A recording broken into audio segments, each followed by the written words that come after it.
fingertip is bloodless, an empty, dead thing. Dr. Elliot puts his hand on my shoulder and doesn't say anything. He has a mild expression on his face that tells me he sees this kind of thing all the time. "I can't let go," I say. He pats my shoulder. "You can." But I can't, or I won't, and he has to help unravel me.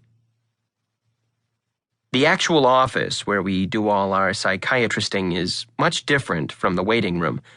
The lights are low. There's a potted bonsai tree, really the tiniest thing you ever saw, and one of those tabletop fountain things with relaxing water sounds. The chairs are comfy. It's a decent room.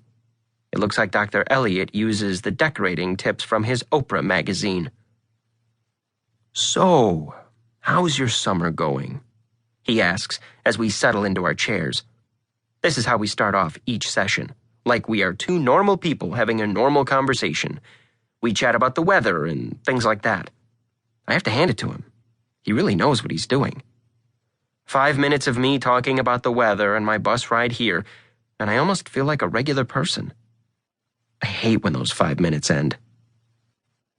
He asks what's going on with my family. It's such a casual-sounding question, but so impossible to answer without my head exploding. I'm surprised he can ask it with a straight face. "Oh, you know," I say. My voice sounds fake. It makes me sick. He smiles but doesn't say anything. He prompts me with silence a lot, which they must learn in psychiatry school. I try to be a good sport.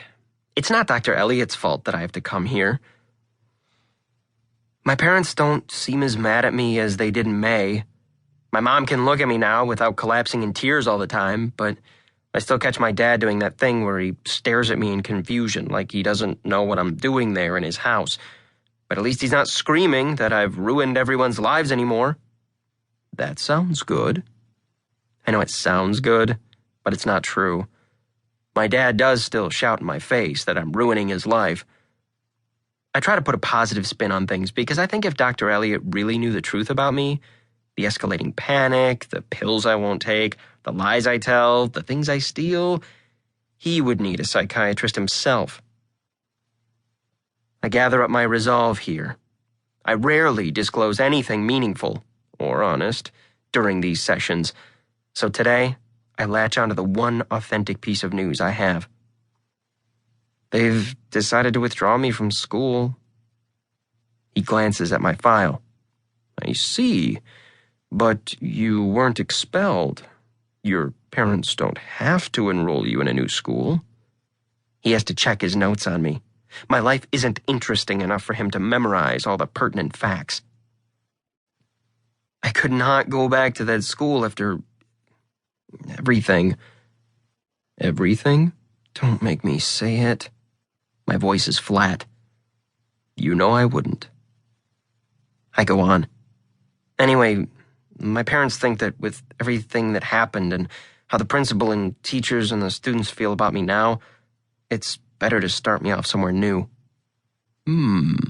He says. Maybe. See, at this point, I get kind of irritated because I just want him to say something definitive like, "Oh, they're so wrong," or "absolutely the right thing to do."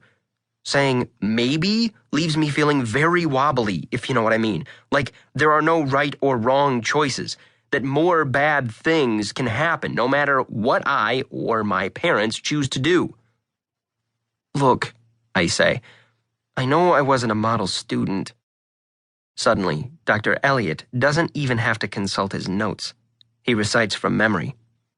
"Badi, aside from the danger you posed to yourself, you damaged school property, you threatened a student, your teachers found your notebook with that enemies to be eliminated list of classmates, you tampered with the school water supply, you blew up a toilet." I don't want to get into this again, I say.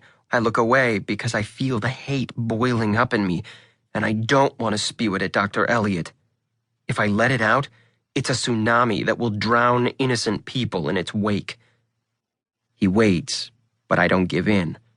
I'm not talking about it. I've been through all this with him before, and with the prince.